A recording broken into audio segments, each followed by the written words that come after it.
Star హీరోలతో cinema chance వచ్చినప్పుడు ఎగిరి గంతేయడమే కాకుండా ఆ సినిమాని ఆడియన్స్ కి నచ్చేలా డెలివర్ చేయాలి.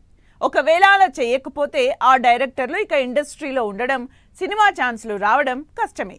పరశురామ్ మహేష్ బాబుతో సర్కారు వారి పాట సినిమా చేశారు. అది యావరేజ్ అనిపించుకున్నా ఎక్కడో ఒక మూల కమర్షియల్ కంటెంట్తో ఆడియన్స్ ని ఇంప్రెస్ చేస్తాడు అన్న కాన్ఫిడెన్స్ ఉండేది. అలాగే విజయ్ దేవరకొండ కూడా ఛాన్స్ ఇచ్చారు. విజయ్ మృణాల్ కాంబినేషన్లో పరశురామ్ డైరెక్ట్ చేసిన ఫ్యామిలీ స్టార్ ఏమాత్రం ఎక్స్పెక్టేషన్స్ కి రీచ్ కాలేకపోయింది. స్టోరీ మీద దృష్టి పెట్టకపోవడంతో సినిమా ఆడియన్స్ ని ఎంటర్టైన్ చేయలేకపోయింది. దాంతో వేరే సినిమా ఆఫర్లు లేక ఖాళీగా ఉన్నారు పరశురామ్.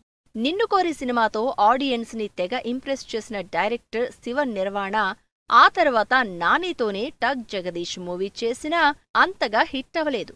అయితే శివ మీదున్న నమ్మకంతో విజయ్ దేవరకొండ, సమంత ఖుషి మూవీ చేశారు. కానీ సినిమా ఏమాత్రం జనానికి ఎక్కలేదు. దాంతో సంవత్సరం నుంచి ఖాళీగానే ఉన్నారు శివ నిర్వాణ. మెహర్ రమేష్ వరుసగా ఫ్లాపుల్లో ఉన్నా సరే చిరంజీవి, భోళాశంకర్ ఛాన్స్ ఇచ్చారు.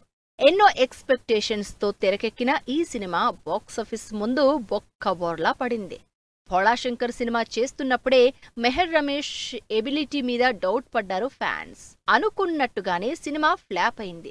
దాంతో ఇప్పటివరకు ఎవ్వరూ ఛాన్స్ ఇవ్వలేదు మెహర్ రమేష్ కి. మొన్నీ మధ్య చిరంజీవితో మళ్లీ సినిమా చేసి ఈసారి హిట్ కొడతాను అని కామెంట్ చేశారు మెహర్. కానీ అది ఇంపాసిబుల్ అని ఫిక్స్ అయిపోయారు జనాలు. ప్రభాస్ లాంటి హీరో దొరికితే ఏ రేంజ్ సినిమా చెయ్యాలి, ఏ రేంజ్ లో తన సత్తా చూపించాలి.